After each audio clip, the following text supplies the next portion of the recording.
ಓಂ ಶಾಂತಿ. ಇಂದಿನ ದಿನಾಂಕ 6/6/2024. ಪ್ರಾರ್ಥಮುರಳಿ ಬಾಪ್ತಾದ ಮಧುಬನ. ಮಧುರ ಮಕ್ಕಳೇ, ತಂದೆ ತೋಟದ ಮಾಲೀಕರಾಗಿದ್ದಾರೆ. ಈ ಮಾಲೀಕನ ಬಳಿ ಮಾಲಿಗಳು ಬಹಳ ಒಳ್ಳೊಳ್ಳೆಯ ಸುಗಂಧ ಭರಿತ ಹೂಗಳನ್ನು ಕರೆತರಬೇಕು. ಬಾಡಿರುವಂತ ಹೂಗಳನ್ನು ತರಬೇಡಿ. ಪ್ರಶ್ನೆ: ತಂದೆಯ ದೃಷ್ಟಿ ಯಾವ ಮಕ್ಕಳ ಮೇಲೆ ಬೀಳುತ್ತದೆ, ಯಾರ ಮೇಲೆ ಬೀಳುವುದಿಲ್ಲ? ಉತ್ತರ: ಯಾರು ಸುಗಂಧ ಬೀರುವ ಹೂಗಳಾಗಿದ್ದಾರೆ, ಅನೇಕ ಮುಳ್ಳುಗಳನ್ನು ಹೂಗಳನ್ನಾಗಿ ಮಾಡುವ ಸೇವೆ ಮಾಡುತ್ತಾರೆ, ಅವರನ್ನು ನೋಡಿ ನೋಡಿ ತಂದೆ ಖುಷಿ ಪಡುತ್ತಾರೆ. ಅವರ ಮೇಲೆ ತಂದೆಯ ದೃಷ್ಟಿ ಹೋಗುತ್ತದೆ. ಮತ್ತು ಯಾರ ಬುದ್ಧಿ ಕೊಳಕಾಗಿರುತ್ತದೆ, ಕಣ್ಣುಗಳು ಮೋಸ ಮಾಡುತ್ತವೆ, ಅಂತವರ ಮೇಲೆ ತಂದೆಯ ದೃಷ್ಟಿಯೂ ಬೀಳುವುದಿಲ್ಲ. ತಂದೆ ಹೇಳುತ್ತಾರೆ, ಮಕ್ಕಳೇ, ಹೂಗಳಾಗಿ ಅನೇಕರನ್ನು ಹೂಗಳನ್ನಾಗಿ ಮಾಡಿ, ಆಗ ಬುದ್ಧಿವಂತ ಮಾಲಿ ಎಂದು ಹೇಳಲಾಗುತ್ತದೆ. ಓಂ ಶಾಂತಿ. ತೋಟದ ಮಾಲೀಕ ತಂದೆಯು ಕುಳಿತು ತಮ್ಮ ಹೂಗಳನ್ನು ನೋಡುತ್ತಾರೆ, ಏಕೆಂದರೆ ಮತ್ತೆಲ್ಲ ಸೇವಾ ಕೇಂದ್ರಗಳಲ್ಲಂತೂ ಹೂಗಳು ಮತ್ತು ಮಾಲಿಗಳಿರುತ್ತಾರೆ. ಇಲ್ಲಿ ನೀವು ತೋಟದ ಮಾಲೀಕನ ಬಳಿ ತಮ್ಮ ಸುಗಂಧವನ್ನು ಬೀರಲು ಬರುತ್ತೀರಿ. ನೀವು ಹೂಗಳಾಗಿದ್ದೀರಲ್ಲವೇ? ನೀವು ತಿಳಿದುಕೊಂಡಿದ್ದೀರಿ, ತಂದೆಗೂ ಗೊತ್ತಿದೆ. ಮುಳ್ಳುಗಳ ಕಾಡಿನ ಬೀಜರೂಪ ರಾವಣನಾಗಿದ್ದಾನೆ. ಹಾಗೆ ನೋಡಿದರೆ ಇಡೀ ತೋಟದ ಬೀಜವೂ ಒಂದೇ ಆಗಿದೆ. ಆದರೆ ಹೂಗಳ ತೋಟವನ್ನು ಮುಳ್ಳಿನ ಕಾಡನ್ನಾಗಿ ಮಾಡುವವರು ಅವಶ್ಯ ಇದ್ದಾರೆ. ಅವನೇ ರಾವಣ.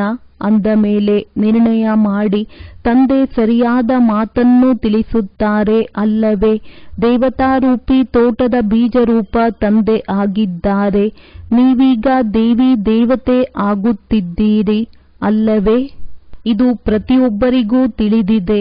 ನಾವು ಯಾವ ಪ್ರಕಾರದ ಹೂ ಆಗಿದ್ದೇವೆ. ಹೂಗಳನ್ನು ನೋಡಲು ಮಾಲೀಕರು ಇಲ್ಲಿಯೇ ಬರುತ್ತಾರೆ. ಅವರೆಲ್ಲರೂ ಮಾಲಿಗಳಾಗಿದ್ದಾರೆ. ಸೇವಾ ಕೇಂದ್ರಗಳಲ್ಲಿ ಅವರಲ್ಲಿಯೂ ಅನೇಕ ಪ್ರಕಾರದ ಮಾಲಿಗಳಿದ್ದಾರೆ. ಹೇಗೆ ತೋಟದಲ್ಲಿ ಭಿನ್ನ ಭಿನ್ನ ಪ್ರಕಾರದ ಮಾಲಿಗಳಿರುತ್ತಾರೆ. ಕೆಲವರಿಗೆ 500 ರೂಪಾಯಿ ಸಂಬಳವಿರುತ್ತದೆ, ಕೆಲವರಿಗೆ 1000, ಇನ್ನೂ ಕೆಲವರಿಗೆ 5,000 ರೂಪಾಯಿಗಳಿರುತ್ತವೆ, ಕೆಲವರಿಗೆ 500 ರೂಪಾಯಿಗಳಿರುತ್ತವೆ.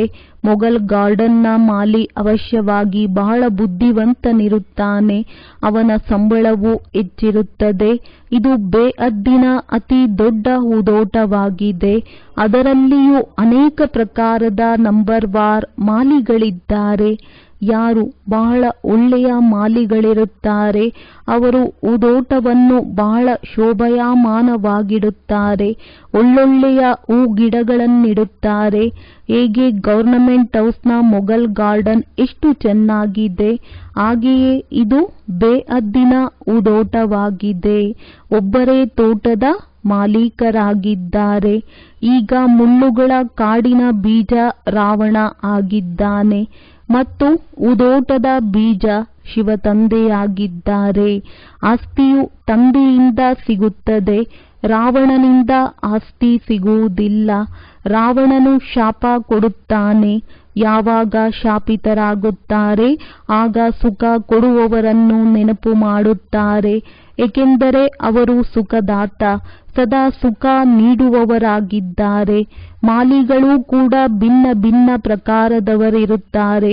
ತೋಟದ ಮಾಲೀಕ ಬಂದು ಮಾಲಿಗಳನ್ನು ನೋಡುತ್ತಾರೆ. ಎಂತಹ ಚಿಕ್ಕ ಪುಟ್ಟ ಹೂದೋಟವನ್ನು ಮಾಡಿದ್ದಾರೆ, ಯಾವ ಯಾವ ಹೂಗಳಿವೆ ಎಂದು ವಿಚಾರ ಮಾಡುತ್ತಾರೆ. ಕೆಲವೊಮ್ಮೆ ಬಹಳ ಒಳ್ಳೊಳ್ಳೆಯ ಮಾಲಿಗಳು ಬರುತ್ತಾರೆ. ಅಂತವರ ಹೂಗುಚ್ಛವೂ ಸಹ ಬಹಳ ಚೆನ್ನಾಗಿಯೇ ಇರುತ್ತದೆ. ಆಗ ಮಾಲೀಕನಿಗೂ ಖುಷಿಯಾಗುತ್ತದೆ. ಓಹೋ, ಈ ಮಾಲಿಯು ಬಹಳ ಒಳ್ಳೆಯವರಾಗಿದ್ದಾರೆ, ಒಳ್ಳೊಳ್ಳೆಯ ಹೂಗಳನ್ನು ತಂದಿದ್ದಾರೆ, ಒಳ್ಳೊಳ್ಳೆಯ ಹೆಸರನ್ನು ಗಳಿಸಿದ್ದಾರೆ. ಇವರು ಬೇಹದ್ದಿನ ತಂದೆಯಾಗಿದ್ದಾರೆ ಮತ್ತು ಇವರದ್ದು ಬೇಹದ್ದಿನ ಮಾತುಗಳಾಗಿವೆ. ನೀವು ಮಕ್ಕಳು ಮನಸ್ಸಿನಲ್ಲಿ ತಿಳಿಯುತ್ತೀರಿ. ತಂದೆಯು ಸಂಪೂರ್ಣವಾಗಿ ಸತ್ಯವನ್ನೇ ಹೇಳುತ್ತಾರೆ. ಅರ್ಧಕಲ್ಪ ರಾವಣನ ರಾಜ್ಯ ನಡೆಯುತ್ತದೆ. ಉದೋಟವನ್ನು ಮುಳ್ಳಿನ ಕಾಡನ್ನಾಗಿ ರಾವಣನೇ ಮಾಡುತ್ತಾನೆ. ಕಾಡಿನಲ್ಲಿ ಬರೀ ಮುಳ್ಳುಗಳೇ ಇರುತ್ತವೆ, ಬಹಳ ದುಃಖ ಕೊಡುತ್ತವೆ. ಉದೋಟದ ಮಧ್ಯೆ ಮುಳ್ಳುಗಳಿರುತ್ತವೆಯೇ? ಒಂದು ಇರುವುದಿಲ್ಲ. ಮಕ್ಕಳಿಗೆ ಗೊತ್ತಿದೆ, ರಾವಣನು ದೇಹಾಭಿಮಾನದಲ್ಲಿ ತರುತ್ತಾನೆ. ಅತಿ ದೊಡ್ಡ ಮುಳ್ಳು ದೇಹಾಭಿಮಾನವಾಗಿದೆ. ತಂದೆಯು ರಾತ್ರಿಯೂ ತಿಳಿಸಿದ್ದರು, ಕೆಲವರದ್ದು ಕಾಮಿ ದೃಷ್ಟಿ ಇರುತ್ತದೆ, ಇನ್ನು ಕೆಲವರದ್ದು ಸ್ವಲ್ಪ ಕಾಮಿ ದೃಷ್ಟಿ ಇರುತ್ತದೆ. ಕೆಲವರು ಹೊಸಬರು ಬರುತ್ತಾರೆ, ಅವರು ಮೊದಲು ಬಹಳ ಚೆನ್ನಾಗಿ ನಡೆಯುತ್ತಾರೆ, ವಿಕಾರದಲ್ಲೆಂದೂ ಹೋಗುವುದಿಲ್ಲ, ಪವಿತ್ರರಾಗಿರುತ್ತೇವೆಂದು ತಿಳಿಯುತ್ತಾರೆ. ಆ ಸಮಯದಲ್ಲಿ ಸ್ಮಶಾನ ವೈರಾಗ್ಯ ಬರುತ್ತದೆ. ಮತ್ತೆ ಮನೆಗೆ ಹೋದಾಗ ಕೊಳಕರಾಗುತ್ತಾರೆ, ದೃಷ್ಟಿಯು ಕೊಳಕಾಗಿ ಬಿಡುತ್ತದೆ. ಇಲ್ಲಿ ಯಾರನ್ನು ಒಳ್ಳೆಯ ಹೂಗಳೆಂದು ತಿಳಿದು ಮಾಲೀಕನ ಬಳಿ ಕರೆದುಕೊಂಡು ಬರುತ್ತಾರೆ. ಬಾಬಾ, ಇವರು ಬಹಳ ಒಳ್ಳೆಯ ಹೂವಾಗಿದ್ದಾರೆ. ಇನ್ನು ಕೆಲವರು ಇವರು ಎಂತಹ ಹೂವಾಗಿದ್ದಾರೆಂದು ಬಂದು ಕಿವಿಯಲ್ಲಿ ಹೇಳುತ್ತಾರೆ. ಮಾಲಿಯಂತೂ ಅವಶ್ಯವಾಗಿ ತಿಳಿಸುತ್ತಾರೆ ಅಲ್ಲವೇ? ತಂದೆಯು ಅಂತರ್ಯಾಮಿಯಾಗಿದ್ದಾರೆಂದಲ್ಲ, ಮಾಲಿಯು ಪ್ರತಿಯೊಬ್ಬರ ಚಲನವಲನಗಳನ್ನು ತಿಳಿಸುತ್ತಾರೆ.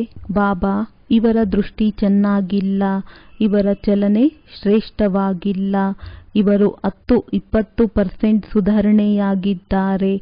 ಮೂಲ ಕಣ್ಣುಗಳು ಇವು ಬಹಳ ಮೋಸ ಮಾಡುತ್ತವೆ. ಮಾಲಿಯು ಬಂದು ಮಾಲೀಕನಿಗೆ ಎಲ್ಲವನ್ನೂ ತಿಳಿಸುತ್ತಾರೆ. ತಂದೆಯು ಪ್ರತಿಯೊಬ್ಬರನ್ನು ಕೇಳುತ್ತಾರೆ, ಹೇಳಿ, ನೀವು ಎಂತಹ ಹೂಗಳನ್ನು ತಂದಿದ್ದೀರಿ? ಕೆಲವರು ಗುಲಾಬಿ ಹೂಗಳಾಗಿರುತ್ತಾರೆ, ಸೇವಂತಿಯ ಹೂವಾಗಿರುತ್ತಾರೆ.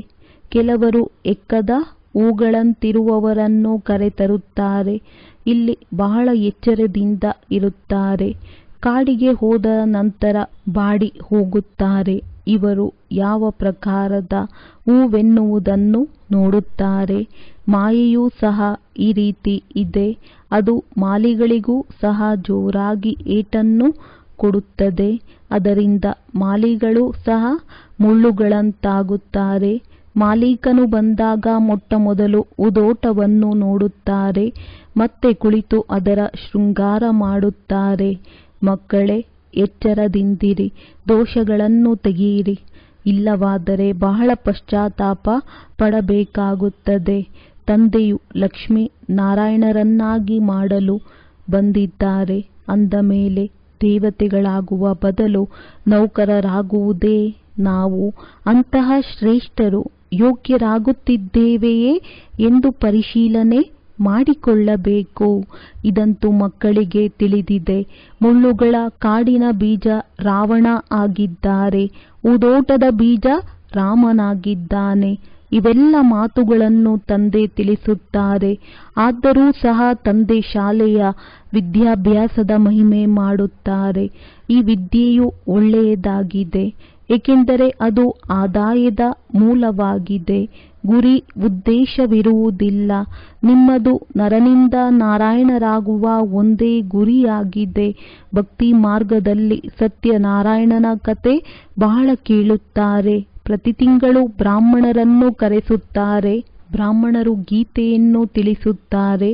ಇತ್ತೀಚೆಗಂತೂ ಎಲ್ಲರೂ ಗೀತೆಯನ್ನು ಹೇಳುತ್ತಾರೆ. ಸತ್ಯ ಬ್ರಾಹ್ಮಣರು ಯಾರೂ ಇಲ್ಲ. ತಾವು ಸತ್ಯ ಬ್ರಾಹ್ಮಣರಾಗಿದ್ದೀರಿ, ಸತ್ಯ ತಂದೆಯ ಮಕ್ಕಳಾಗಿದ್ದೀರಿ. ನೀವು ಸತ್ಯವಾದ ಕಥೆಯನ್ನು ತಿಳಿಸುತ್ತೀರಿ. ಇದು ಸತ್ಯನಾರಾಯಣನ ಕಥೆಯಾಗಿದೆ, ಅಮರ ಕಥೆಯೂ ಆಗಿದೆ, ಮೂರನೇ ನೇತ್ರದ ಕಥೆಯೂ ಆಗಿದೆ. ಭಗವಾನುವಾಚ, ನಾನು ನಿಮ್ಮನ್ನು ರಾಜಾದಿರಾಜರನ್ನಾಗಿ ಮಾಡುತ್ತೇನೆ. ಅವರಂತೂ ಗೀತೆಯನ್ನು ತಿಳಿಸುತ್ತಲೇ ಬಂದಿದ್ದಾರೆ. ಆದರೆ ಯಾರು ರಾಜರಾದರು? ನಾನು ನಿಮ್ಮನ್ನು ರಾಜಾದಿರಾಜರನ್ನಾಗಿ ಮಾಡುತ್ತೇನೆ, ನಾನಂತೂ ಆಗುವುದಿಲ್ಲ ಎಂದು ಹೇಳುವವರು ಯಾರಾದರೂ ಇದ್ದಾರೆಯೇ? ಈ ರೀತಿ ಎಂದಾದರೂ ಕೇಳಿದ್ದೀರಾ? ಇವರೊಬ್ಬರೇ ತಂದೆಯಾಗಿದ್ದಾರೆ. ಕುಳಿತು ಮಕ್ಕಳಿಗೆ ತಿಳಿಸಿಕೊಡುತ್ತಾರೆ. ಮಕ್ಕಳಿಗೆ ಗೊತ್ತಿದೆ, ಇಲ್ಲಿ ಮಾಲೀಕನ ಬಳಿ ರಿಫ್ರೆಶ್ ಆಗಲು ಬರುತ್ತೇವೆ. ಮಾಲಿಗಳು ಆಗುತ್ತಾರೆ, ಹೂಗಳು ಆಗುತ್ತಾರೆ. ಮಾಲಿಗಳಂತೂ ಅವಶ್ಯ ಆಗಬೇಕು. ಭಿನ್ನ ಭಿನ್ನ ಪ್ರಕಾರದ ಮಾಲಿಗಳಿದ್ದಾರೆ. ಸೇವೆ ಮಾಡದಿದ್ದರೆ ಒಳ್ಳೆಯ ಹೂವು ಹೇಗೆ ಆಗುತ್ತಾರೆ? ಪ್ರತಿಯೊಬ್ಬರೂ ತಮ್ಮ ಹೃದಯವನ್ನು ಕೇಳಿಕೊಳ್ಳಿ. ನಾನು ಯಾವ ಪ್ರಕಾರದ ಹೂವು ಆಗಿದ್ದೇನೆ? ಯಾವ ಪ್ರಕಾರದ ಮಾಲಿ ಆಗಿದ್ದೇನೆ? ಮಕ್ಕಳು ವಿಚಾರ ಸಾಗರ ಮಂಥನ ಮಾಡಬೇಕು. ಬ್ರಾಹ್ಮಣಿಯರಿಗೆ ಗೊತ್ತಿದೆ, ಭಿನ್ನ ಭಿನ್ನ ಪ್ರಕಾರದ ಮಾಲಿಗಳಿದ್ದಾರೆ. ಕೆಲವರು ಒಳ್ಳೊಳ್ಳೆಯ ಮಾಲಿಗಳು ಬರುತ್ತಾರೆ. ಅವರದ್ದು ಬಹಳ ಒಳ್ಳೆಯ ಹೂದೋಟವಿರುತ್ತದೆ. ಹೇಗೆ ಒಳ್ಳೆಯ ಮಾಲಿಯು ಹೂದೋಟವನ್ನು ಚೆನ್ನಾಗಿಯೇ ಇಟ್ಟುಕೊಳ್ಳುತ್ತಾರೆ. ಒಳ್ಳೊಳ್ಳೆಯ ಹೂಗಳನ್ನು ಕರೆತರುತ್ತಾರೆ. ಅವರನ್ನು ನೋಡಿ ಮನಸ್ಸಿಗೆ ಖುಷಿಯಾಗುತ್ತದೆ. ಕೆಲವರಂತೂ ಸುಗಂಧವಿಲ್ಲದ ಹೂಗಳನ್ನು ಕರೆತರುತ್ತಾರೆ. ಅವರನ್ನು ನೋಡಿ ಇವರೇನು ಪದವಿ ಪಡೆಯುತ್ತಾರೆಂದು ಮಾಲೀಕ ತಿಳಿಯುತ್ತಾರೆ. ಇನ್ನೂ ಸಮಯವಿದೆ. ಒಂದೊಂದು ಮುಳ್ಳನ್ನು ಹೂವನ್ನಾಗಿ ಮಾಡುವುದರಲ್ಲಿ ಪರಿಶ್ರಮವಿರುತ್ತದೆ. ಕೆಲವರಂತೂ ಹೂವಾಗಲು ಇಚ್ಛಿಸುವುದೇ ಇಲ್ಲ, ಮುಳ್ಳುಗಳನ್ನೇ ಇಚ್ಛಿಸುತ್ತಾರೆ. ಕಣ್ಣುಗಳ ವೃತ್ತಿಯು ಬಹಳ ಕೊಳಕಾಗಿರುತ್ತದೆ. ಇಲ್ಲಿ ಬಂದಾಗಲೂ ಅವರಿಂದ ಸುಗಂಧ ಬರುವುದಿಲ್ಲ. ಮಾಲೀಕರು ಬಯಸುತ್ತಾರೆ, ನನ್ನ ಮುಂದೆ ಹೂಗಳು ಕುಳಿತರೆ ಒಳ್ಳೆಯದು, ಚೆನ್ನಾಗಿರುತ್ತದೆ. ಅವರನ್ನು ನೋಡಿ ಖುಷಿ ಪಡುತ್ತೇನೆ. ಒಂದು ವೇಳೆ ಇವರ ವೃತ್ತಿ ಹೀಗಿದೆ ಎಂದು ನೋಡಿದಾಗ ಅವರ ಕಡೆ ದೃಷ್ಟಿಯನ್ನು ಹರಿಸುವುದಿಲ್ಲ. ಆದ್ದರಿಂದ ಈ ನನ್ನ ಹೂಗಳು ಯಾವ ಪ್ರಕಾರದವರಾಗಿರುತ್ತಾರೆ, ಎಷ್ಟು ಸುಗಂಧ ಬೀರುತ್ತಾರೆ, ಮುಳ್ಳುಗಳಿಂದ ಹೂಗಳಾಗಿದ್ದಾರೆಯೇ ಅಥವಾ ಇಲ್ಲವೇ ಎಂದು ತಂದೆಯು ಪ್ರತಿಯೊಬ್ಬರನ್ನೂ ನೋಡುತ್ತಾರೆ. ತಾವು ಸಹ ಪ್ರತಿಯೊಬ್ಬರೂ ಇದನ್ನು ತಿಳಿದುಕೊಳ್ಳಬಹುದು. ನಾವು ಇಲ್ಲಿಯವರೆಗೆ ಹೂಗಳಾಗಿದ್ದೇವೆ, ಪುರುಷಾರ್ಥ ಮಾಡುತ್ತೇವೆಯೇ? ಪದೇ ಪದೇ ಹೇಳುತ್ತಾರೆ ಬಾಬಾ. ನಾವು ತಮ್ಮನ್ನು ಮರೆತು ಬಿಡುತ್ತೇವೆ, ಯೋಗದಲ್ಲಿರಲು ಆಗುವುದಿಲ್ಲ. ಅರೆ, ನೆನಪು ಮಾಡದಿದ್ದರೆ ಹೂಗಳು ಹೇಗಾಗುತ್ತೀರಿ?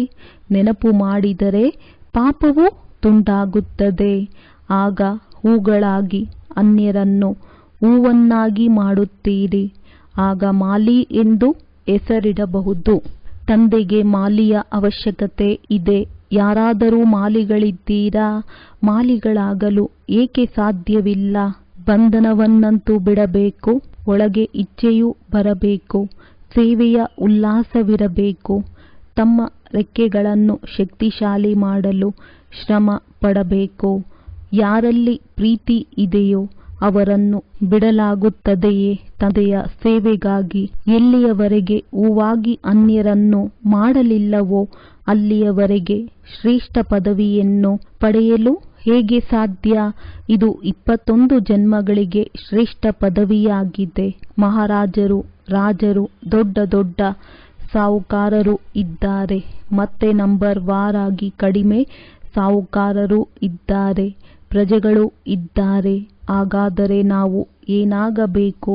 ಯಾರು ಈಗ ಪುರುಷಾರ್ಥ ಮಾಡುವರೋ ಅವರು ಕಲ್ಪ ಕಲ್ಪಾಂತರವೂ ಆಗುತ್ತಾರೆ. ಈಗ ಪೂರ್ಣ ಒತ್ತು ಕೊಟ್ಟು ಪುರುಷಾರ್ಥ ಮಾಡಬೇಕು. ನರನಿಂದ ನಾರಾಯಣನಾಗಬೇಕು. ಯಾರು ಒಳ್ಳೆಯ ಪುರುಷಾರ್ಥಿಗಳಿರುವರೋ ಅವರು ಕಾರ್ಯದಲ್ಲಿ ತರುತ್ತಾರೆ. ಪ್ರತಿನಿತ್ಯದ ಲಾಭ ನಷ್ಟವನ್ನು ನೋಡಬೇಕಾಗುತ್ತದೆ. 12 ತಿಂಗಳಿನ ಮಾತಲ್ಲ, ನಿತ್ಯವೂ ತಮ್ಮ ಲಾಭ ನಷ್ಟಗಳನ್ನು ತೆಗೆಯಬೇಕು. ನಷ್ಟಕ್ಕೊಳಗಾಗಬಾರದು. ಇಲ್ಲದಿದ್ದರೆ 3ನೇ ದರ್ಜೆಯವರಾಗಿ ಬಿಡುತ್ತೀರಿ. ಶಾಲೆಯಲ್ಲಿಯೂ ಸಹ ನಂಬರ್ ವಾರ್ ಇರುತ್ತಾರಲ್ಲವೇ? ಮಧುರಾತಿ ಮಧುರ ಮಕ್ಕಳು ತಿಳಿದುಕೊಂಡಿದ್ದೀರಿ.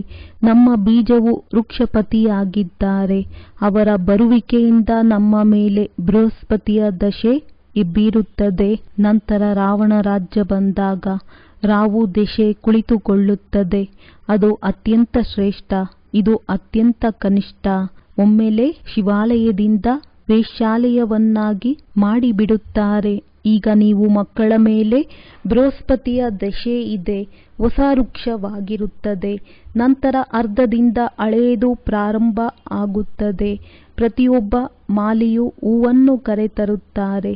ಕೆಲವರಂತೂ ತಂದೆಯ ಬಳಿ ಹೋಗಬೇಕು ಎಂದು ಚಡಪಡಿಸುವಂತಹ ಹೂಗಳನ್ನು ಕರೆದುಕೊಂಡು ಬರುತ್ತಾರೆ. ಬಹಳ ಒಳ್ಳೆಯ ಹೂಗಳನ್ನು ತಂದಿದ್ದಾರೆ ಎಂದು ತಂದೆಯು ಹೇಳುತ್ತಾರೆ. ಮಾಲಿಯ 2ನೆಯ ದರ್ಜೆಯವರಾಗಿದ್ದಾರೆ.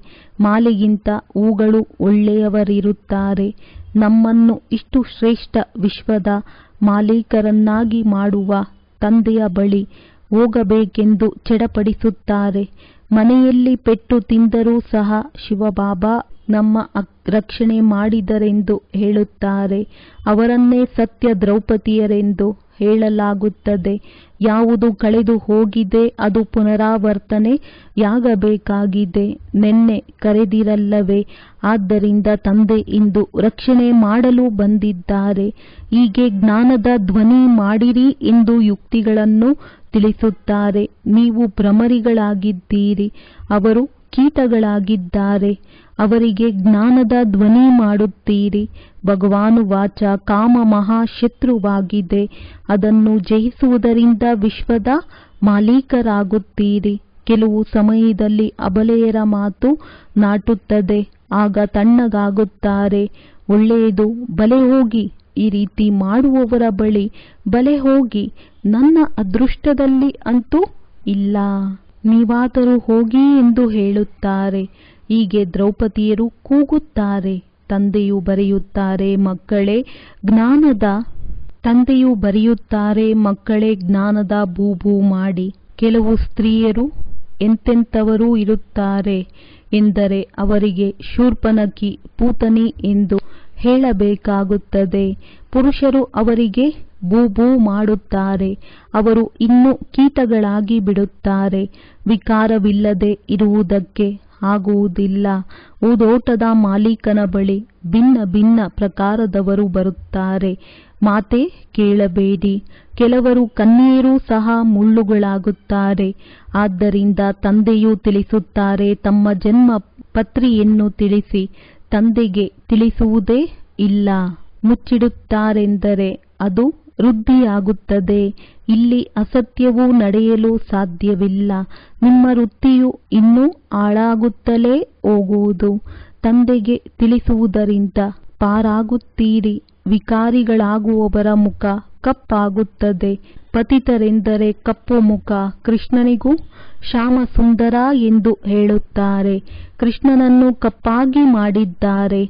ನಾರಾಯಣನನ್ನು ಕಪ್ಪಾಗಿ ತೋರಿಸುತ್ತಾರೆ. ಅರ್ಥವೇನೆಂದು ತಿಳಿದುಕೊಂಡಿಲ್ಲ. ನಿಮ್ಮ ಬಳಿಯಂತೂ ನಾರಾಯಣನ ಚಿತ್ರ ಸುಂದರವಾಗಿದೆ. ನಿಮ್ಮ ಗುರಿ ಧ್ಯೇಯವೇ ಇದಾಗಿದೆ. ನೀವು ಕಪ್ಪು ನಾರಾಯಣರಾಗಬೇಕೇನೋ? ಮಂದಿರಗಳಲ್ಲಿ ಹೇಗೆ ಮಾಡಿದ್ದಾರೆ ಆ ರೀತಿಯಂತೂ ಇರಲಿಲ್ಲ. ವಿಕಾರದಲ್ಲಿ ಬೀಳುವ ಕಾರಣ ಮುಖ ಕಪ್ಪಾಗುತ್ತದೆ. ಆತ್ಮವು ಕಪ್ಪಾಗಿದೆ. ಕಬ್ಬಿಣ ಯುಗದಿಂದ ಸ್ವರ್ಣಿಮ ಯುಗಕ್ಕೆ ಹೋಗಬೇಕಾಗಿದೆ. ಚಿನ್ನದ ಪಕ್ಷಿಗಳಾಗಬೇಕು. ಕಲ್ಕತ್ತೆಯ ಕಾಳಿ ಎಂದು ಕರೆಯುತ್ತಾರೆ. ಎಷ್ಟು ಭಯಂಕರ ಮುಖ ಕಾಣಿಸುತ್ತದೆ. ಕೇಳಲೇಬೇಡಿ. ತಂದೆ ಹೇಳುತ್ತಾರೆ, ಮಕ್ಕಳೇ, ಇದೆಲ್ಲವೂ ಭಕ್ತಿ ಮಾರ್ಗವಾಗಿದೆ. ಈಗಂತೂ ನಿಮಗೆಲ್ಲ ಜ್ಞಾನ ಸಿಕ್ಕಿದೆ. ಒಳ್ಳೆಯದು. ಮಧುರಾತಿ ಮಧುರ ಅಗಲಿ ಮರಳಿ ಸಿಕ್ಕಿರುವ ಮಕ್ಕಳ ಪ್ರತಿ ಮಾತ್ಪಿತಾ ಬಾಪ್ ದಾದಾ ಅವರ ನೆನಪು, ಪ್ರೀತಿ ಹಾಗೂ ಸುಪ್ರಭಾತ. ಆತ್ಮಿಕ ಮಕ್ಕಳಿಗೆ ಆತ್ಮಿಕ ತಂದೆಯ ನಮಸ್ತೆ. ಧಾರಣೆಗಾಗಿ ಮುಖ್ಯ ಸಾರ: ತಮ್ಮ ರೆಕ್ಕೆಗಳನ್ನು ಸ್ವತಂತ್ರಗೊಳಿಸಲು ಶ್ರಮ ಪಡಬೇಕು. ಬಂಧನಗಳಿಂದ ಮುಕ್ತರಾಗಿ ಬುದ್ಧಿವಂತ ಮಾಲಿಗಳಾಗಬೇಕು. ಮುಳ್ಳುಗಳನ್ನು ಹೂಗಳನ್ನಾಗಿ ಮಾಡುವ ಸೇವೆ ಮಾಡಬೇಕಾಗಿದೆ. ತಮ್ಮನ್ನು ತಾವು ನೋಡಿಕೊಳ್ಳಬೇಕು. ನಾನು ಎಷ್ಟು ಸುಗಂಧಭರಿತ ಹೂವಾಗಿದ್ದೇನೆ. ನನ್ನ ವೃತ್ತಿಯು ಶುದ್ಧವಾಗಿದೆಯೇ? ಕಣ್ಣುಗಳು ಮೋಸ ಮಾಡುವುದಿಲ್ಲ ತಾನೇ?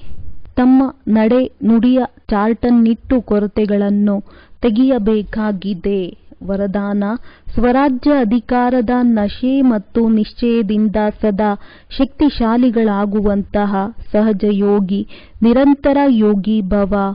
ಸ್ವರಾಜ್ಯ ಅಧಿಕಾರಿ ಅರ್ಥಾತ್ ಎಲ್ಲ ಕರ್ಮೇಂದ್ರಿಯಗಳ ಮೇಲೆ ತಮ್ಮ ರಾಜ್ಯ ಎಂದು ಸಂಕಲ್ಪದಲ್ಲಿಯೂ ಸಹ ಕರ್ಮೇಂದ್ರಿಯ ಮೋಸ ಮಾಡಬಾರದು. ಎಂದಾದರೂ ಸ್ವಲ್ಪವಾದರೂ ದೇಹ ಅಭಿಮಾನ ಬಂದಿತೆಂದರೆ ಜೋಶ್ ಅಥವಾ ಕ್ರೋಧ ಸಹಜವಾಗಿ ಬರುವುದು. ಆದರೆ ಯಾರು ಸ್ವರಾಜ್ಯ ಅಧಿಕಾರಿಯಾಗಿದ್ದಾರೆ ಅವರು ಸದಾ ನಿರಹಂಕಾರಿ, ಸದಾ ನಿರ್ಮಾಣರಾಗಿರುತ್ತಾ ಸೇವೆ ಮಾಡುತ್ತಾರೆ. ಆದ್ದರಿಂದ ನಾನು ಸ್ವರಾಜ್ಯ ಅಧಿಕಾರಿ ಆತ್ಮನಾಗಿದ್ದೇನೆ. ಈ ನಶೆ ಮತ್ತು ನಿಶ್ಚಯದಿಂದ ಶಕ್ತಿಶಾಲಿಯಾಗಿ ಮಾಯಾಜೀತ್ನಿಂದ ಜಗಜ್ಜೀತಾಗಿ ಆಗ ಸಹಜ ಯೋಗಿ ನಿರಂತರ ಯೋಗಿಗಳಾಗುವಿರಿ. ಸ್ಲೋಗನ್: ಲೈಟ್ಹೌಸ್ ಆಗಿ ಮನಸ್ಸು ಬುದ್ಧಿಯಿಂದ ಲೈಟ್ ಹರಡುವಲ್ಲಿ ಬ್ಯುಸಿಯಾಗಿದ್ದಾಗ ಯಾವುದೇ ಮಾತಿನಲ್ಲಿ ಭಯವಾಗುವುದಿಲ್ಲ. ಒಳ್ಳೆಯದು. ಓಂ ಶಾಂತಿ.